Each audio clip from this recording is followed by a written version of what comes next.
So, sa video na to, ano naman, after typhoon, ano yung mga gagawin natin pagkatapos ng bagyo? Number one is, kung evacuation kayo, yun, keep safe. Keep your family safe first.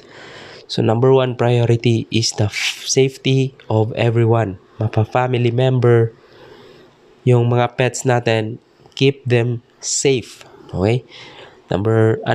Stay informed about evacuation orders, rescue efforts, and assistance programs in your area. So, meron rin kasi yung LGU, yung mga barangay captain natin, and saka mayor, magkakaroon na niyang programa on how they can help their citizen. Pero, in my case, huwag kayong umasa sa gobyerno 100%. Kung meron kang magagawa sa sarili mo, do it on your own kung kaya mong gawin. When it comes to rescue, kung hindi talaga kaya, itap nyo na yung mga government. Kung kaya nyo naman, may capability kayo mag-rescue sa iba, then might as well help. Pero weigh in the safety to everyone. Okay? Then, communicate with family members and friends to ensure their safety and well-being. Kasi yun yung experience ko sa Odette. Malakas na yung hangin, although kabado kami lahat, kinukumusta ko yung mga bata. Uy, kumusta? This will pass. So, huwag kayong mag-alala. We're in a safe. Kaya, not only physically, kahit hindi yan nasugatan, natotrauma yan sa malakas na hangin. Kaya, make sure to communicate with them. And, kamustahin nyo lang. Kamusta? Kain ka? Ganun. Simple lang siya, pero na malaking tulong na yan when it comes to mental health after the typhoon. Kasi, hindi biro yung pinagdaanan nila na trauma. Lalo na pag experience talaga na lilipad yung bubong, tapos nabasa sila, or nabagsakan, mga ganun. Medyo traumatic talaga yung experience when it comes to typhoon. Kaya, I suggest not only physical but mental. I-comfort nyo na rin yung family nyo tsaka friends.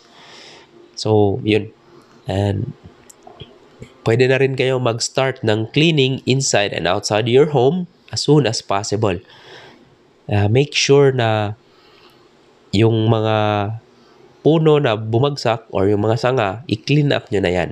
Kasi to give way sa rescuers sa daan or sa kung daanan nyo yung lugar nyo, clean na yung daan para at least hindi mahirapan pa yung rescuers na magdadaan sa lugar.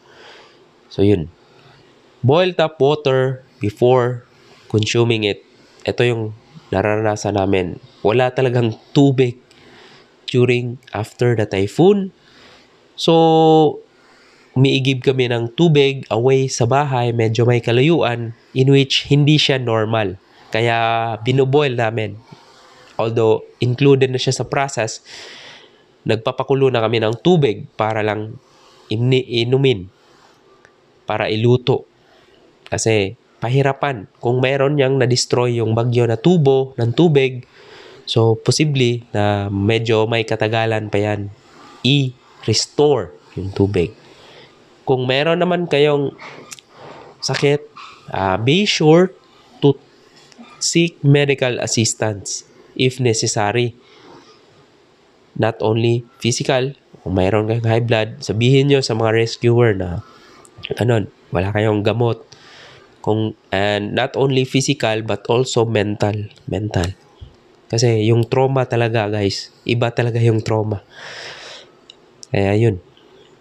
Yung trauma na after typhoon na naranasan mo yung malakas na hangin. So, yun.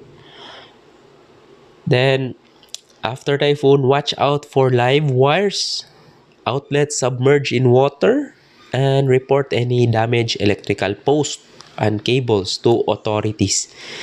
Ito, pinaka-importante para mas madaling mabalik yung kurente, internet, i-report nyo yung mga putol na poste.